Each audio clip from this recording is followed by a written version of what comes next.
You know him, you love him, you're gonna want more of him. Here he is now, it's Chatting with Colin.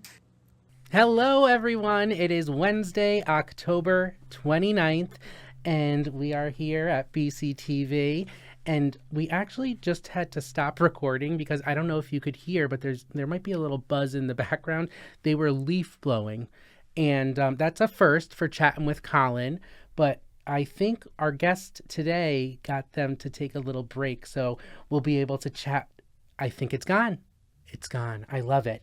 Okay, like always in Branford, there's lots to do. Have you seen the scarecrows on the green? The garden club, they do a great job. It's looking great. Every year it gets bigger and better. Parks and Recreation just released the Halloween house hunt. You could go check out these homes that are all decked out for Halloween. Halloween is on Friday, October 31st, and Myrrh on Main is doing their haunted house on the lower level called Nightmare on Main Street. Dee Lewis was our guest last podcast. She's great. That same night, Shoreline Community Church is doing Light the Night on the Branford Green. They do that every year. It's amazing. I did announce on our podcast the Broadway bus trip. It's sold out, which is amazing. We're going to be doing more of them. If you want, I could probably get my hands on a pair or two more pairs of tickets. So if you want, call 203-488-8304, Parks and Recreation. Ask for me. I'll see if I could work magic. But thank you for supporting the arts and Greg Noble. This is going to be a fun trip on November 12th. And you've been asking, you could go to BranfordParksandRecreation.org and find this form, and that is where you officially sign up for the holiday parade and tree lighting, which is Saturday, November 29th. Again, every year it gets bigger and better. We would love if you're a business or an organization or a school, a PTA, a sports team, get involved, but you have to sign up, and there are rules, so read the rules, especially the highlighted ones. And you can't read this here, but you can online. And I don't really do AI, but the kids I work with are sort of teaching me how to do it. And so for fun, I put a picture of me in AI and I said, come up with a Chattin' with Colin logo. So they did. This was the first choice. It's like so me. I love it. One of my bosses says it's too New York. It needs to be Branford. I'm New York. So there might be a different version of this, but we're still using the old logo for now. But I think next episode we'll be ready to go with the new logo. And hopefully, Mike Martone, that theme song's coming for season 2, right? Okay, well, we have a very special guest today. I can't believe we got him. Please welcome to Chatting with Colin, our first selectman, James B. Cosgrove. Hi, Jamie. How's it going? How you doing, Colin? Is it okay if I call you Jamie? Yes. Okay, good. Well, I want to know a little bit about yourself. I obviously grew up in Branford. I've known your family my whole life because my best friend was Bridget Smith, who lives on your road. And I've known you, I've known your whole family, and I just want to know a little bit more. You've only been the first selectman since I moved back from New York. You've been the first selectman since 2013? Yes. Yeah, Yep. So 12 years. I think you've done an incredible job, but Thanks. tell us a little bit about yourself and growing up in Branford, family, siblings, what people might not know about you. Yeah. So, born and raised in Branford, was here my whole life. Been here my whole life. I'm one of 7 kids. I have a large family. It's like the Brady Bunch or the Von Trapps. But I'm right in the middle. I'm a middle child too. so- I seek all the attention because my parents don't love me. I'm kidding. So I went to Branford High School. After school, I went to University of New Haven. Lived in New Haven for a couple years, but came right back to Branford. When I met my now wife Nicole, and we were beginning to start a family. We decided to stay here in Branford. She's not originally from Branford, but I've always felt that this was a great community, a great town. Just connected with it, a lot to offer, and this is where we thought it was a great place to raise a family. So we ended up. Actually, now I live on the same street I grew up on. It's crazy. Built a house we won't 20 tell years you ago. the street. And so again, that's it. And then I never envisioned getting involved in politics, quite honestly. I mean, obviously, my family, particularly my grandfather, was very active, both local and state level. So I was kind of aware of politics and what was happening. Always followed what was happening on a local level, but never saw myself getting actively involved. It was probably around that time when, again, I had a young family, was always kind of following what was happening, and I there were a few issues that the town was dealing with at the time, and I felt just kind of an obligation, really, my civic responsibility to go to some meetings. And from there, I was asked to, why don't I put my name forward on the RTM, which I did. And so you were on the RTM from 2009 to 2011? Yes. And then one term. Yeah. Then you went to the Board of Selectmen for 2011 to 2013? Yeah. So, like I said, I was going to the meetings, and it was then Selectman John Opie who actually said, "Why don't you run for RTM?" Which I said, I was giving it some thought, and I did, and I called him up and I said I'd like to be considered, and so I did one term on the RTM, and then the following election cycle I was asked to run as Selectman, which I did. I put my name forward, and I ended up, although I ended up getting a seat on the Board of Selectmen and did one term from there.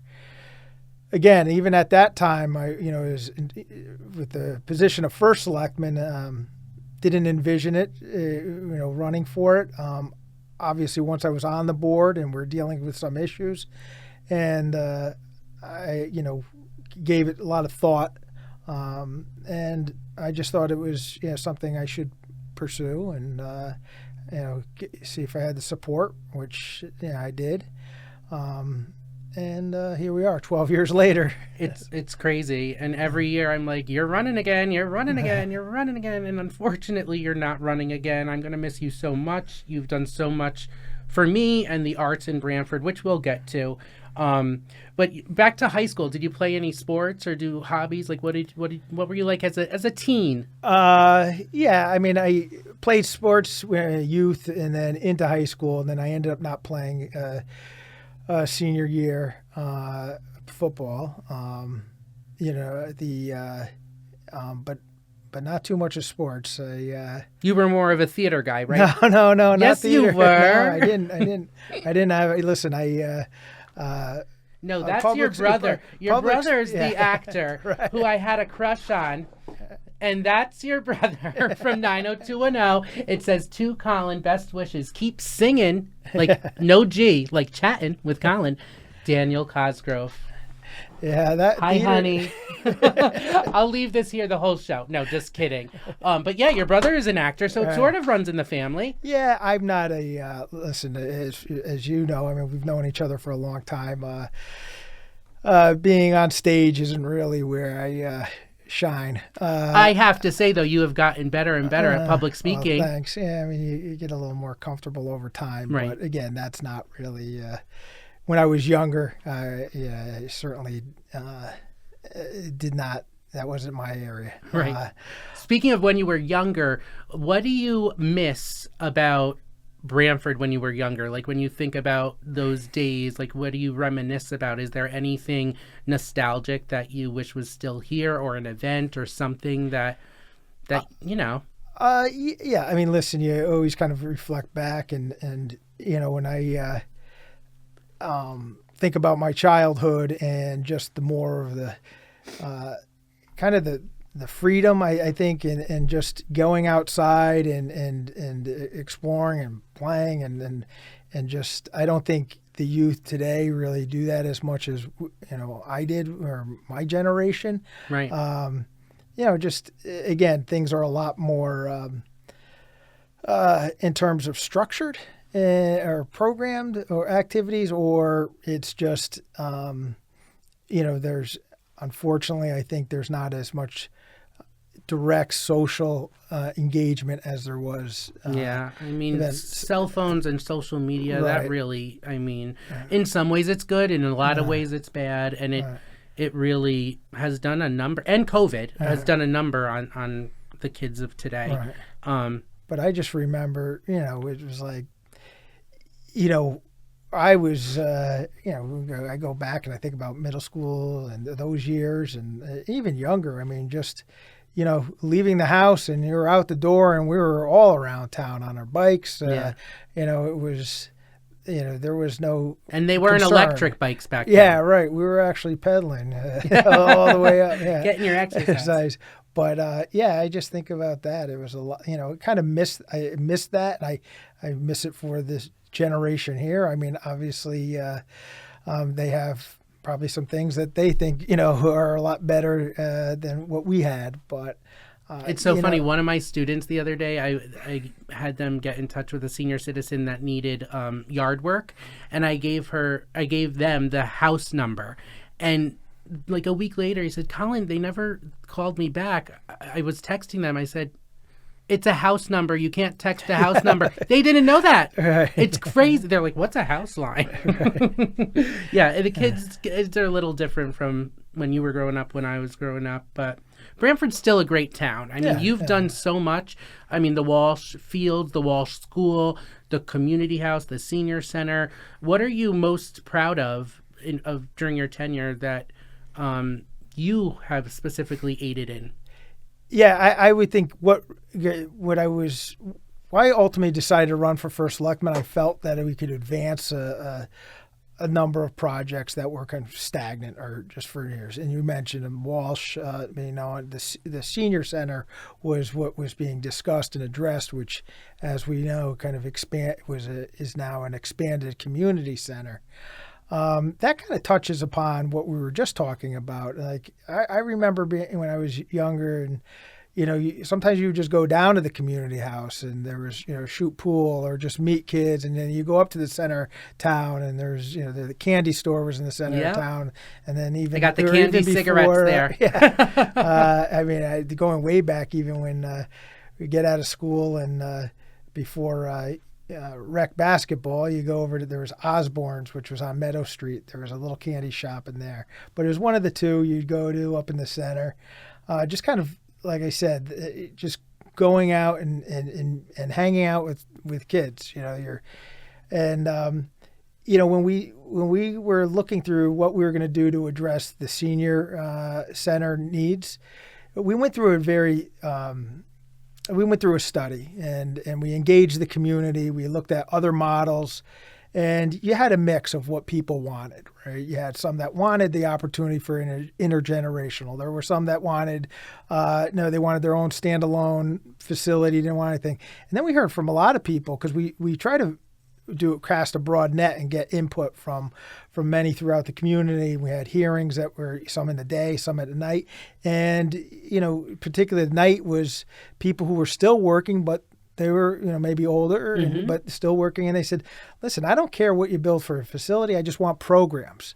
And that kind of led to what we have today, which is the community center, or the community house is, that was the hub. And it's a hub and spoke model, really, because we do have so much in our community that offer various programs, activities, and just opportunity. I mean, we've since acquired Foot Park, but we've had Foot Park here for many years. But that's a great community asset, which offers so much for people. We have the beaches, but then we have Blackstone Library, Legacy Theater, the tour boats. You can connect at Willoughby Wallace that has programs, and that's where we felt that the community house could be that hub, connecting people to what we have, throughout the community. And it is meant to really kind of, engage the community, but give people opportunity to come out, socialize. It's because of you we have the coffee and the snacks. And that's where, as I say, and then ultimately now we're seeing it kind of, that vision come to fruition, where people are coming, they're socializing, they're engaging with one another, with the coffee, as you mentioned, just little things like that don't really. And now there's breakfast and lunch, right? And you can't beat it. It's like $3 for breakfast and $4 or $5 for lunch, and we have 2 chefs, and the socialization that you were talking about for kids. it's needed for seniors too, Right, and we're seeing more and more of it. But I think right, exactly. You're seeing you're seeing it happen. But I also think when you do that, you also create a sense of, a vibrant place, and that spans for all ages. So I think when you go to that building, depending on the hour or the day, it is serving.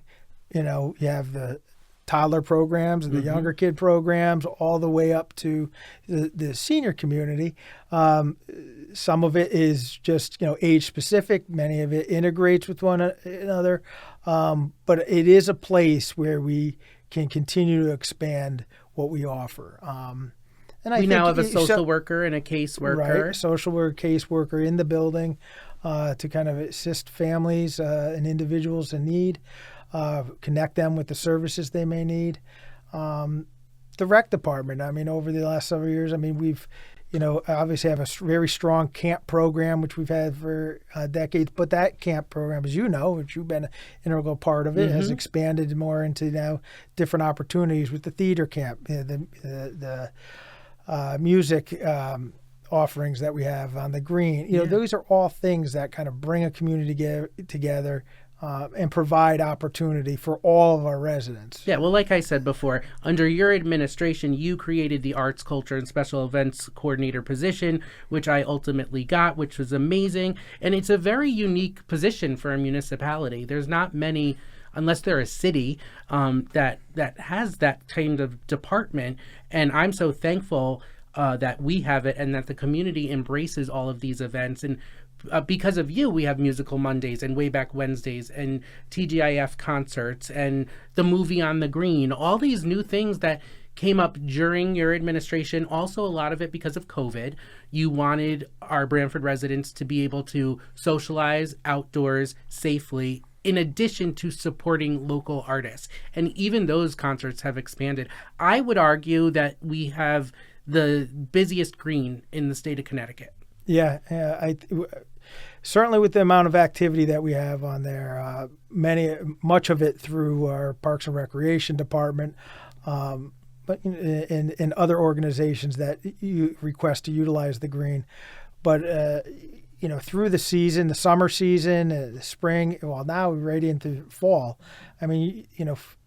3 days, 4 days, I think sometimes even up to 5, right? Maybe even 7 days a week on sometimes. There's something happening. Well, that showmobile is a blessing. Right. And you got that, and it was free. It was for ARPA money. Right. It wasn't taxpayer money. It was about $250,000, but it is enhanced the quality of life in Branford. Yeah, we were fortunate. We didn't use local tax dollars. We were able to utilize our ARPA funds to buy that. I think also just the general what we've added, with the tables, the chairs, the gardens that Public Works has, expanded and added onto the green. All those kind of showcase the green, give it a sense of place. For the last several years, BACA has been, Branford Arts and Cultural Alliance Gallery has been on Main Street.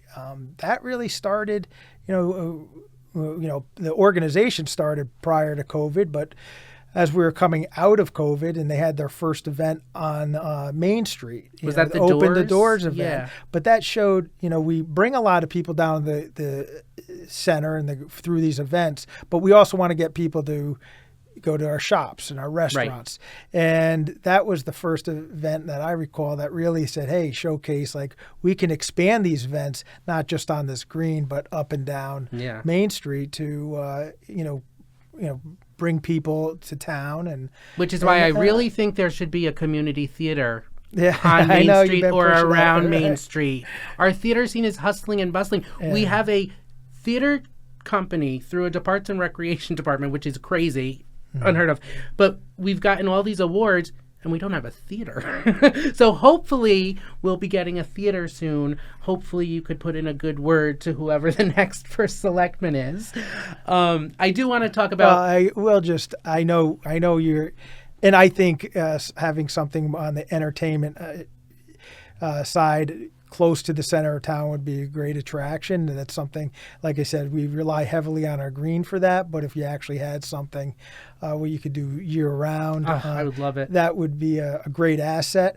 But that kind of goes back to, you mentioned at the beginning of the interview about the different projects and Walsh Intermediate School.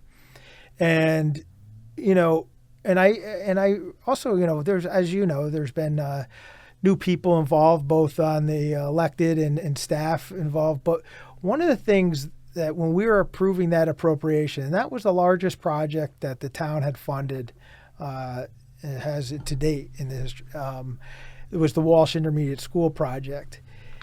And there was discussion when they were designing their ed specs on, we wanted to improve the pool area. Most middle schools, because there's a lot of it, you rely heavily on state reimbursement. Most middle schools don't have a pool, but we went and we, kind of advocated for some improvements to that area because based on our history of use and the programmatic use. So that was something that we pressed upon. But you may recall we had a cafetorium at the old school, which was, a cafeteria and auditorium combined. We now have its own auditorium, which is a beautiful it's gorgeous.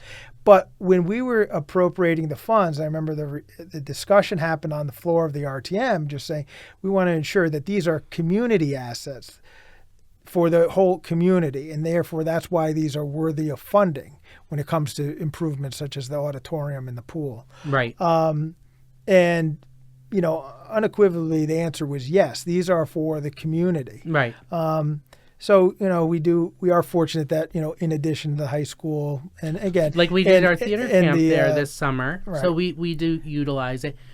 I love the theater. It's gorgeous, but I just wish they had theater people talk to them.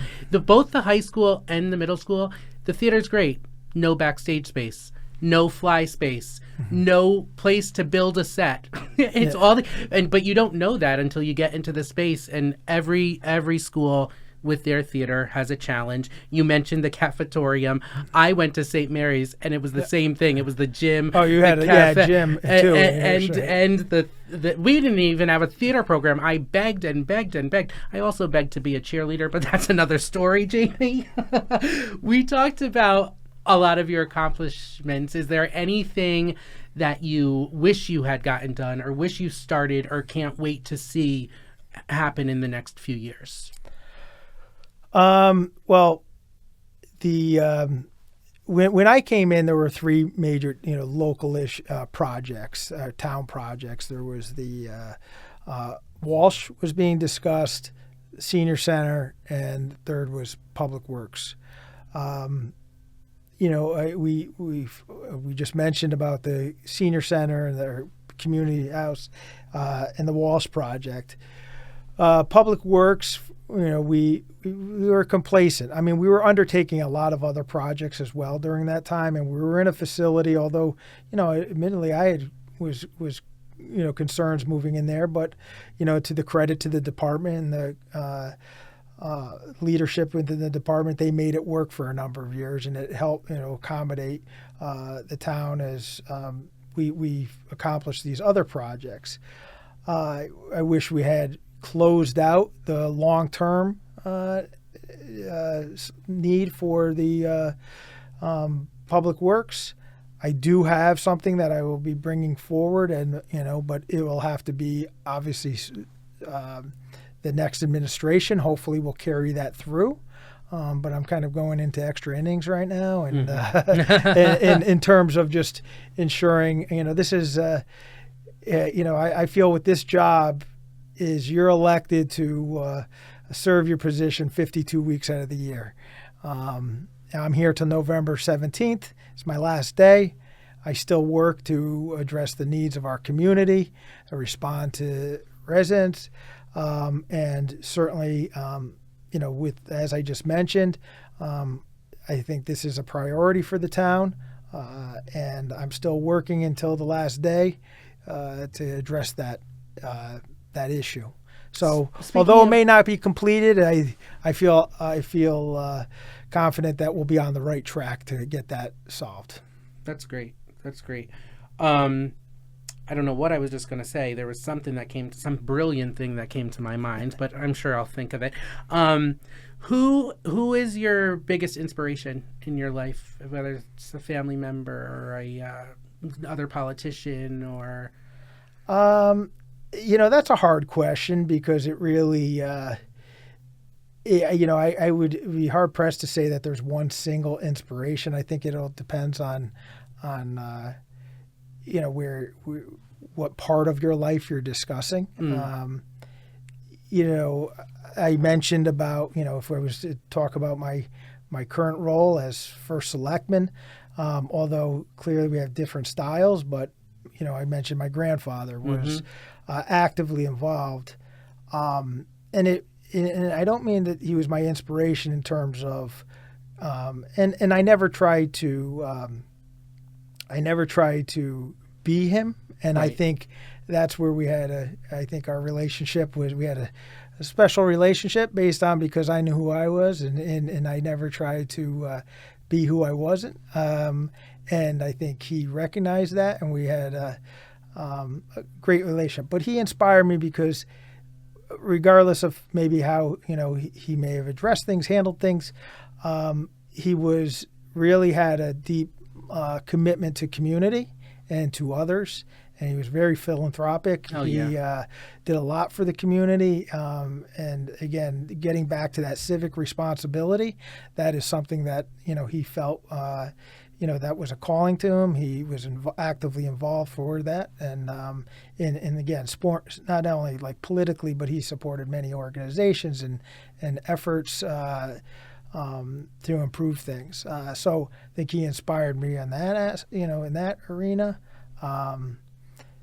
I think he was a great guy. Yeah, I remember visiting him and him smoking his cigars, and he was very, very generous to the town of Branford.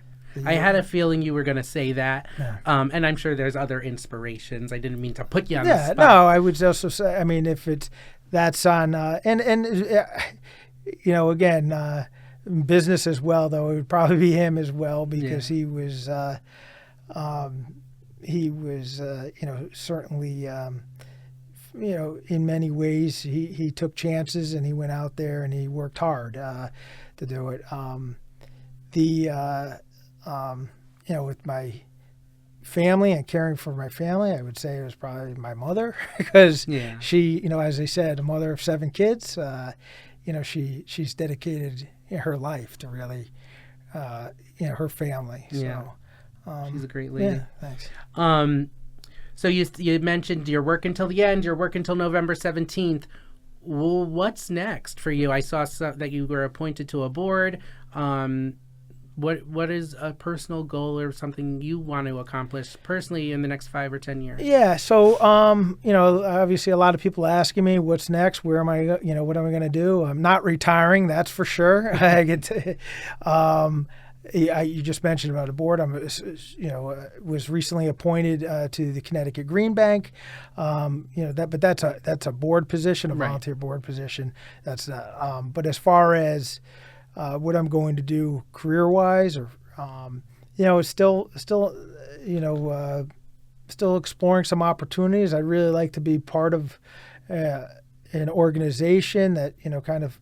Again, to help accomplish what their goals are, their vision.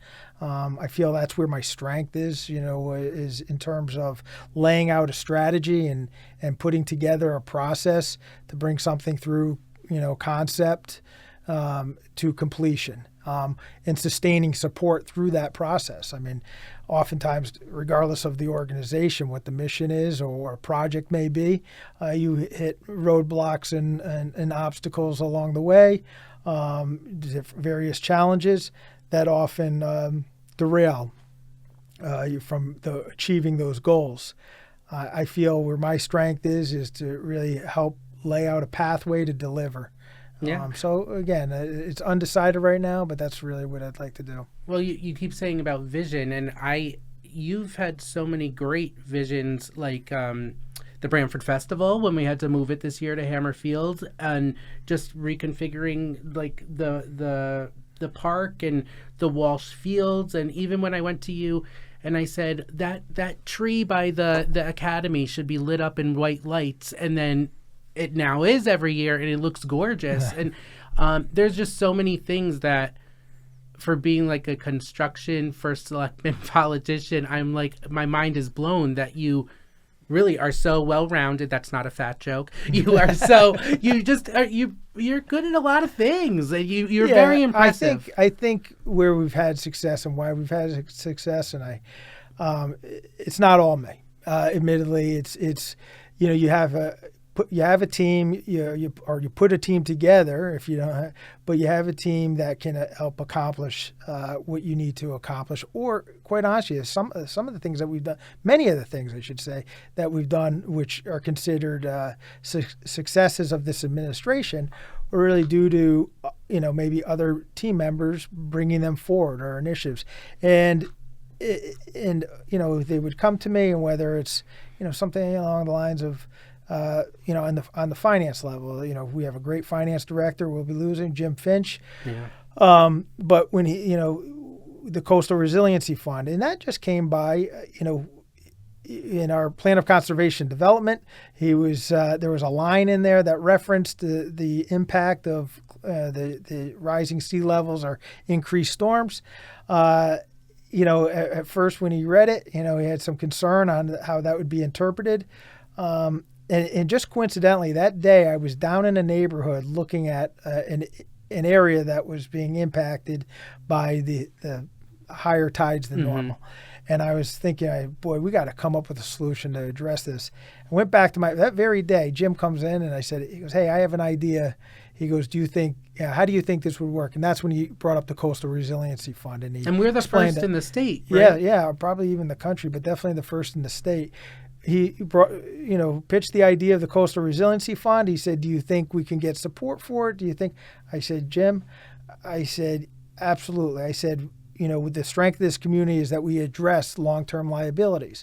We couch this, this is truly a long-term liability, and that's how we were structuring it. So we went and got state legislation to allow us to do it.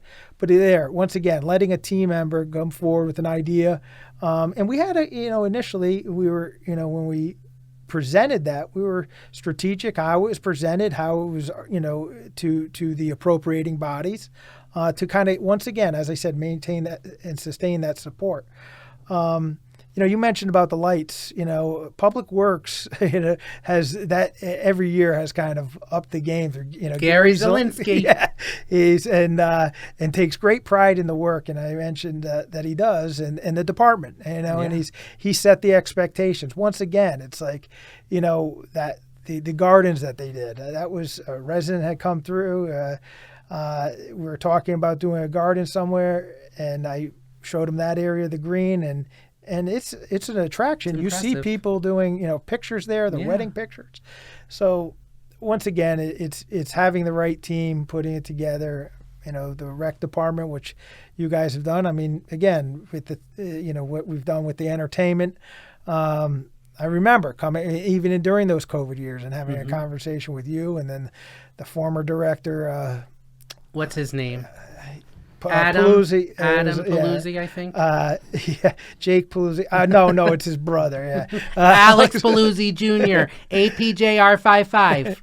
But no, talking to him, and I think that's when we really started to expand, right? The offerings. Because recreation is not all about sports, right? It really isn't. And we did the jazz series, and we had other things, and we had classes and stuff. But I really wanted to, when I was talking with Mike Martone during the spring musical when we first started, I wanted to bring back the theater scene that I wish I had as a kid. Like I said, St. Mary's didn't have any theater programs. I really got theater when I went to Branford High School. Before that, I was auditioning for Broadway. I was on Rosie and stuff like that. But I was so thankful for the theater program. And I knew that there were lots of kids and adults, frankly, now that we do that program too. And they're coming from like 10 different communities. It's not just Branford. And we grew the theater program from 32 kids the first camp to this year we had 108. Yeah. So there is a need for it, and you saw that need, as did Alex, and I'm very thankful for that. Even before that, I mean, I met with you a lot for Branford 375. That's where we really started working together. But before that, in 2016, I met with you after the Pulse shooting, and this is probably, I mean, my full-time job. Having a dream job is definitely the best thing, but this is a close second, because I never thought I would see Town Hall lit up like a rainbow to support Orlando after the Pulse shooting, where 49 people that were out dancing lost their lives. So that was the Town Hall, and this is the Blackstone Library, and we did it a week after it happened, and then we did it for the year anniversary, and then we did it for the 5-year anniversary. We might do it for the 10-year, but it's a lot of work, because I want the buildings to have lights in the stairs like the White House, and just we hit a button and it changes colors, and it's very impressive. But this was so many people still talk about this because it's felt like, again, a sense of community coming together. Right. And that's where I see the role of this role as first selectman too, is to essentially, be the conduit or that helps, bring things together. Or, if you have, like you said, you came forward with an idea, you wanted to show support for the community support, and to make that happen. But, you and others working together made it happen. But I feel it's the role of the first selectman to essentially be the conduit where things can happen. And that first day, we did the event, and every local politician came. I mean, we knew you were going to be there, and that's about it. But Ted Kennedy, Lonnie Reed, they all came. It was great, and it was great to see that. And maybe for the 10-year, we'll do it again. I want to end on a fun question. If you were to have dinner with any celebrity or family member, 3 people, living or dead, who would that be? Oh boy! I should have given you the questions before, but he said I don't want the questions. I want to do everything live, and I want to be surprised. 3 people. That's a hard one, because it's like, once again, it's like. It can't be me. It can't be me. Yeah, I was gonna. All right. For you want it. It doesn't matter. You just you don't want it. I would say. I think as far as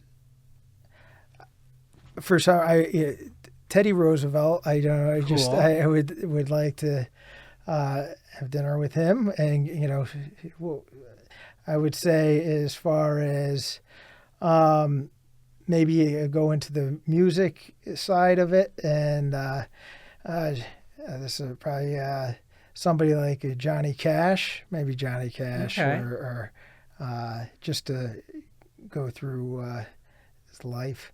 The Ring of Fire. Well, I just think it was just kind of that whole. In terms of that era of music, going back, somebody from there. It doesn't necessarily have to be. Roosevelt, Cash. And then, let's see, I'll go on the acting level. You want me to go to? Yeah, sure. All right. Maybe Dan Cosgrove. No. Hugh Jackman, maybe? Yeah. Julie Andrews? Let's see. Let's see. Let's go with.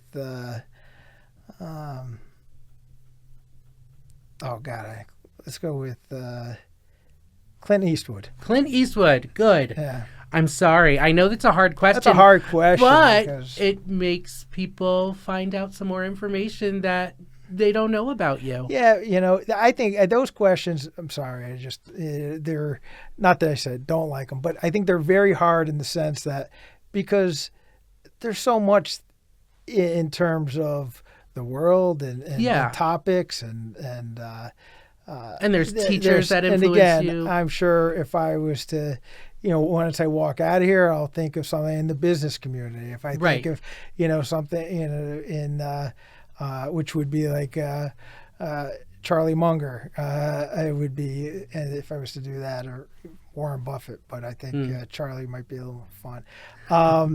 You can go if you want to go. Well, national. when you think of the three you really want, just text me, and on the next episode, actually, when people say, "I can't believe you didn't say it's me," when Jim Finch and Alex Paluzzi complains that you didn't say it was them, just let me. I'll shout them out on another episode. Well, I want you to have the last word, Jamie, because this might be your last interview. I'm not sure. Yeah. But what do you want to end with? You've had 12 years as the first selectman, and your whole life you've dedicated to making Branford better. What do you want to leave the audience with besides getting out and voting? Yeah, I obviously go out and vote. I think being engaged in your community is very important on a local level. In terms of that's where it impacts your life. I feel the most. Is what happens locally. We just talked about a number of projects and initiatives, and that just happens on a local level. But I think I just want to end with that. It's truly been probably my greatest honor to serve 12 years as first selectman. I'm, sincerely grateful for the support that I've received from so many over the years, and all of what we've accomplished. Again, we focused on some of the initiatives that brought me to office, but during that time, a lot has come forward that I hadn't even anticipated, and we were able to accomplish that by working together. And that's what it really requires, is people just to sit down, work together, talk to one another, and to move things forward. Yeah. Well, thank you so much for your service. I can't wait to see what the future holds for you. Thank you for being a guest on Chattin' with Colin. And thank you for watching. I'm sure the next guest is going to be someone just as special, though probably not. We're going to miss you, Jamie. I'm going to miss you a lot. Thanks again. Have a great day. We'll see you on the next episode. Bye. You know him, you love him, you're gonna want more of him. Here he is now, it's Chattin' with Colin.